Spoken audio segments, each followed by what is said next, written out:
今日はこの傷のシリーズの写真2つ、展示してありまして、で私本当に自分で久しぶりにこの写真と出会ってすごく懐かしいというか、不思議な自分自身で感動してるような感じがあるんですけれども。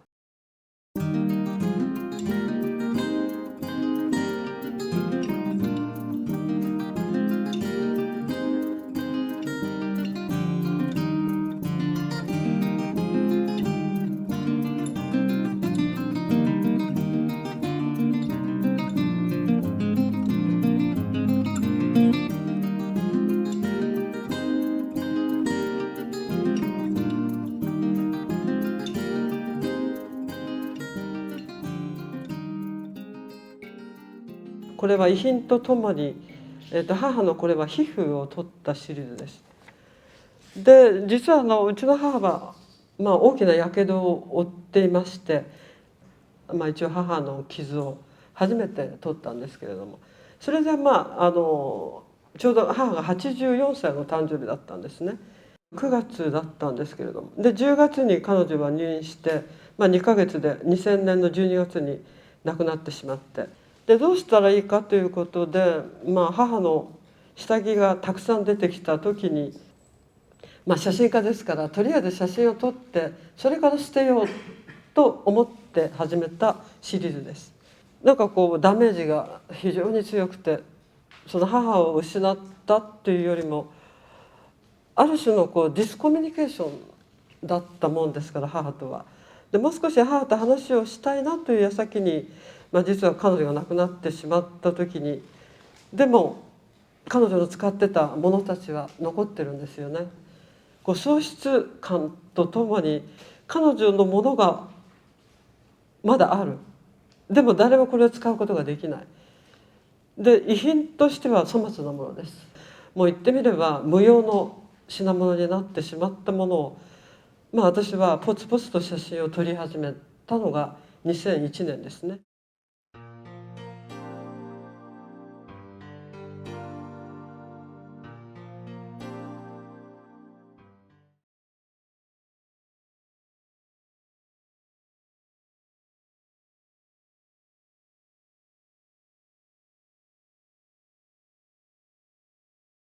でこの横須賀の町っていうのは私が、6歳から、大学の2年まで、育った町なんですけれども、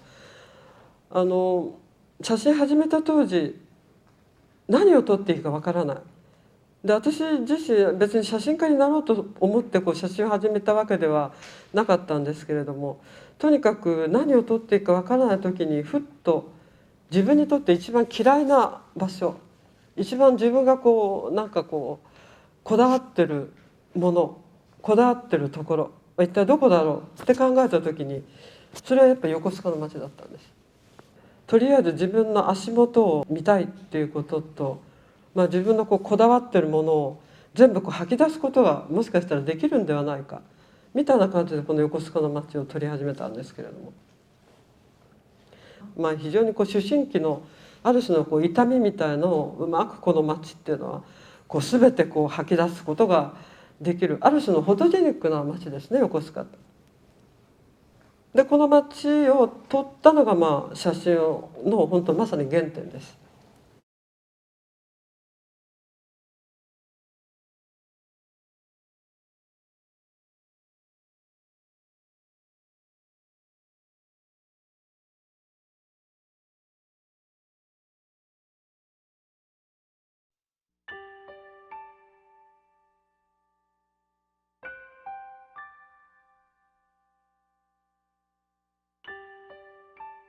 これもですね、実は横須賀には赤線地帯がたくさんありました。で私自身幼心にその町の名前をその大人たちがちょっとイメージが違うふうに言ってるの意味が分からなくて、ただ変だなという言ってはいけない町のシリーズですね。というのは結局自分はあんまり関係ないと思ってたんですが、自分の女性性ね、自分が女であるということをやっぱり教えてくれた町であるわけです。君は女だよというふうにしていやおうなしに教えてくれた、町ではあるわけです。で結局その写真、私がその写真始めたきっかけっていうのが、なんかこう粒子のこうブツブツさ加減が非常にこう縦糸と横糸のこう織物みたいな感じを非常にこう受けてまして、何かこう立体感がこう写真っていうのはあるなっていうのは、粒子と粒子の間にこう空気があるんですよね。そういうこうモノクロのこう流状の荒れ方っていうのは私にとっては非常にこう魅力的なものでした。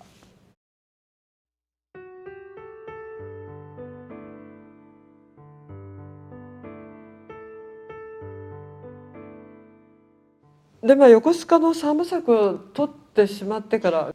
写真を撮るというエネルギーがなんか今一つどうでもいいかなと思ってたら40になりました。で40歳かいい年だなと思った時に、そうか40の時間、40年間の時間を私も正確に40年間生きてきたという意味ではどっかで時間が溜まってるんではないかと。でその時間を私はどうにかして写真に写したいと思って撮り始めたのはこの1947という手と足のシリーズです。他人の足の裏っていうのはほとんど見ないんですね。この中で私は足の裏を見た時に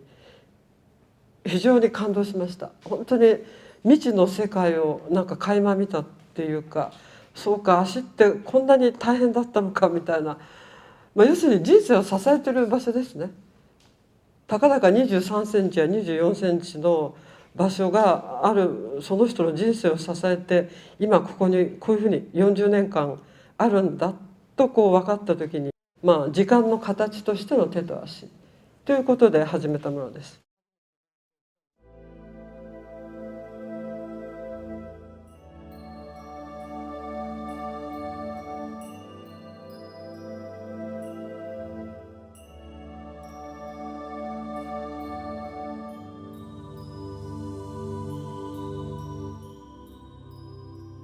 でこのシリーズは男の人の私に持ってないある種のこうディテールを自分で見てみたいっていう、欲望があったのと、それで私は傷と出会いました。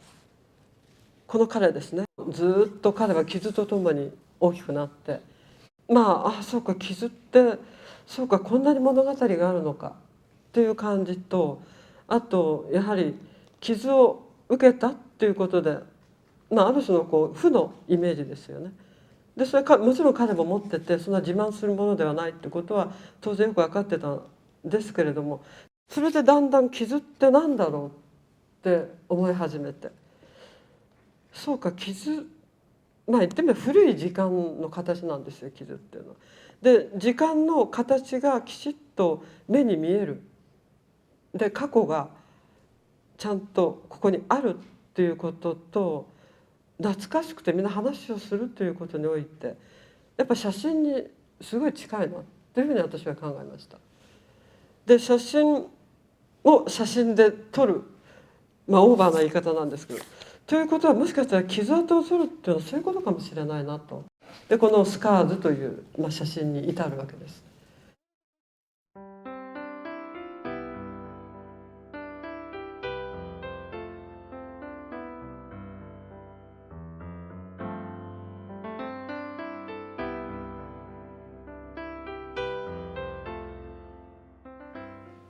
で私自身は傷跡を取ってますが、実はその傷跡は表面でしかないんです。写真は表面しか撮れないから私は傷を取ってますけれども、実はこの傷の裏側というか、その皮膚の向こう側というか、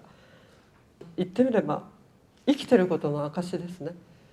死んだ人の傷は取れないわけですよ。そしてこの傷の中にはたくさんのドラマと歴史と、もう全てのものがこの中に入っているような気がしてます。でこれはニューヨークで強盗にあって首を切られた傷なんですけれども、もう一人の人は亡くなったらしいんですが、彼は生き残ったという話をしてくれたんですけれども、これは交通事故に遭った女性の傷です。で女性の傷そのものっていうのは、男性が受けた傷とちょっと違うんですね。女性の方が傷に対して非常に負い目を持ってます。すごく嫌な言い方ですけど、傷物という意識ですよね。でその逆説的に「イノセンス」という新しいシリーズとして女性を中心に新しい物語を作る予定です。実は私も傷があります。ですからその傷のうずきが分かるんですね、どっかで。私の傷はちょっと不利になるとうずくんですね。そうするとそのうずく傷跡っていうのは全く他の皮膚と違ってて、なんかその場面だけ何か異空間になるわけですよ。そうするとふっと傷を受けた日が一日全部蘇ってくるという経験を私は持ってます。ですから多分私は自分で傷を持ってるから傷をある人を取れるんだなというふうに思ってるんですけれども、ただ自分の傷は取ってません、まだ。これは一番最後に実は残しといて、最後の最後に自分の傷は取るつもりでいるんですけれども。よくモデルの人をどうやって探すんですかってよく聞かれるんですけれども、傷を持ってる人を私を訪ねてきてくれてます。だからすごくそれは私を発見してくれてるんだなって気がすごくしてます。私が撮る側、撮られる側みたいな関係がちょっと変わってきました。それはすごく私は嬉しいことだと思ってます。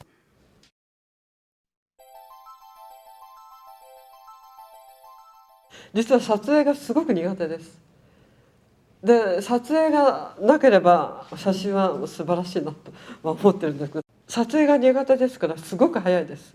パッパッと撮ってスッと終わってしまって、ほとんど通りすがりに撮ってるような感じで私は撮るんですけれども、それでこれは35ミリです。私は実は35ミリのカメラしか使ったことがないんで、流浄が35ミリってすごく独特なんですね。ですからこれを大型カメラで撮ってもこういう形では出ないんですよ。写真のイメージを一番喚起するのは実は私の場合はプリントしてる時です。で暗出作業ということが私にとっては一番意味があって、その中でなんか発見したり、理論論理を作り出すところは暗室の中です。なんかね恥ずかしいのね、写真撮ってることが。なんか自分がカメラを持って構えてるってことがなんか照れちゃって、それは今は変わんないんですよね。で今は人を撮ってますから、もっと生っぽいの撮影現場って、要するに距離しか撮れないの、写真は。その人そのものを撮るっていうより距離感しか撮れないなっていう、なんかすごく生っぽいな。だって触ろうと思えば触れるわけよ、相手を。でその辺の何とも言えないなんかいたたまれなさが私はあるわけ。だからなるべく早めに切り上げてさっと撮っちゃった方がなんかいいものが撮れるかなみたいな。その代わり暗室はすごいですよ、くどくやってますよ。だからその暗室作業においてその撮影現場をもう一回反芻するわけですよ、私は。で撮影の時はもう本当に生っぽく、本当に現場だから。で現場は殺人現場と同じようなもので現場なのよ。はっとスッと通り過ぎるのがいいかなそんなふうに思ってる。